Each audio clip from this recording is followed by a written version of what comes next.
स्वतःचा मेकअप त्यांनी स्वतः केलाय, कॉस्ट्युम, लेखन, दिग्दर्शन, एकही स्त्री कलाकार नाही तरी आपल्याला रांगावर वर्षीच नाचल्या हाच भास येत होता.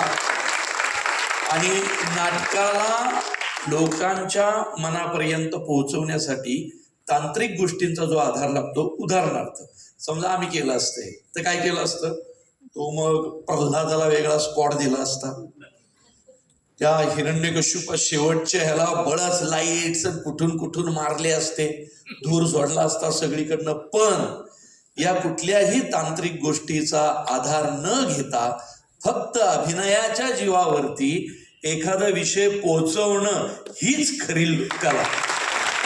बाकी सगळ्या गोष्टी होत राहतात.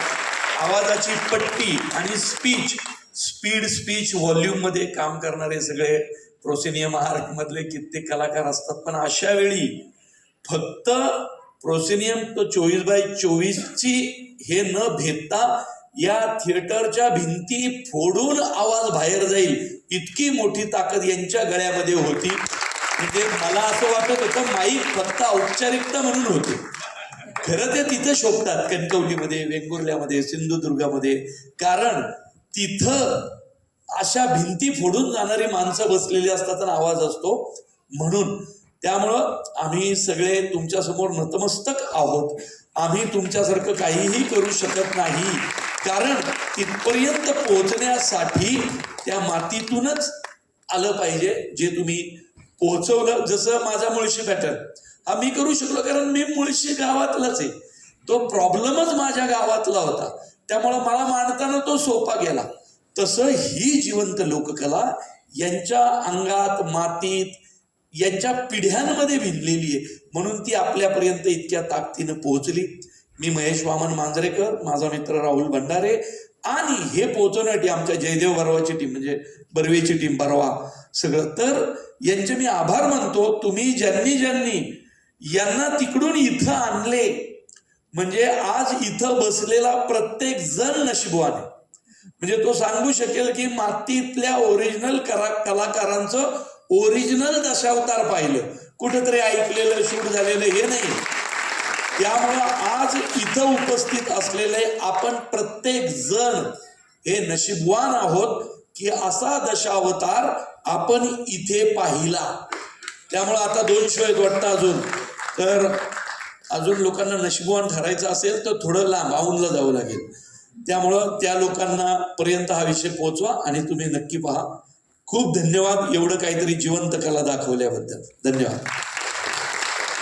धन्यवाद दादा. या कोकणातल्या लोककलेचा आवाज तुम्ही पुण्याच्या दमदार आवाजातून पोहोचवाल तर मला वाटतं तो जास्त लोकांपर्यंत पोहोचेलच. मी डॉक्टर अभिजित सोनवणेंना विनंती करेन की आपल्याकडे 2 शब्द ऐकायचे. नमस्कार. तरडे सरांनी सर्व भावना सर्वांच्या व्यक्त केल्या आहेत. मी खरोखर तुम्हा सर्वांसमोर नतमस्तक आहे. माझं बालपण सगळं सावंतवाडीत गेलं आणि माझं नशीब की मी हे कोकणात अनुभवलं आणि आता इथं पुण्यात सुद्धा हे अनुभवतोय. तुम्हा सर्व कलाकारांसमोर आम्ही नतमस्तक आहोत. माझं नाव डॉक्टर अभिजित सोनवणे. मी भीक मागणाऱ्या लोकांसाठी काम करतो आणि त्यांचं रिहॅबिलिटेशन करतो. मला हा सगळा इथं भक्ती म्हणजे काय, तुम्ही इंद्रलोक दाखवला, पाताळलोक दाखवलात, हे सगळं भक्तीनं ओतप्रोत भरलेलं जे काही नवरस होते, हे सर्व रस आम्हाला इथे आज बघायला मिळाले. मला लोक विचारतात सेवा म्हणजे काय, तर सेवा या शब्दाचं काही खरं तर अशी काही डेफिनेशन नाही आहे जी सायन्समध्ये किंवा कुठल्या गोष्टीमध्ये असते.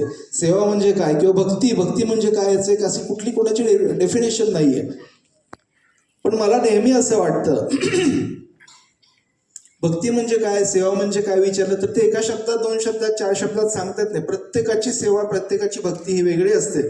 तर मला नेहमी असं वाटतं की भक्ती जेव्हा भुकेमध्ये शिरते त्यावेळी ती उपवास होते. भक्ती जेव्हा अन्नात शिरते त्यावेळी ती प्रसाद होते. भक्ती जेव्हा पाण्यात शिरते तेव्हा ती तीर्थ होते. भक्ती जेव्हा चालत चालत पंढरपूरला जाते तेव्हा ती वारी होते. भक्ती जेव्हा 4 भिंतीच्या आत येते तेव्हा तिथं मंदिर होतं. भक्ती जेव्हा हृदयात येतं त्यावेळी तिथं माणुसकी निर्माण होते. भक्ती जेव्हा जिभेत जाते त्यावेळी नाम निर्माण होतं. भक्ती जेव्हा मस्तकात जाते, मेंदूमध्ये जाते त्यावेळी स्मरण निर्माण होतं.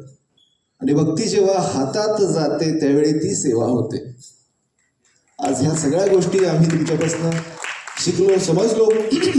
संकेत सर, खूप अत्यंत सुंदर असा हा दशावतार तुम्ही आम्हाला दाखवलं. काही लोक असतील, इथले बरेच कोकणातले लोक आहेत, त्यांनी हा कधीतरी प्रत्यक्ष पाहिलेला आहे, परंतु हा पुण्यातल्या लोकांना किंवा ज्यांनी हा आयुष्यात कधी कुठं पाहिलेला नाही अशा लोकांना हा दशावतार प्रत्यक्ष इथं दाखवला.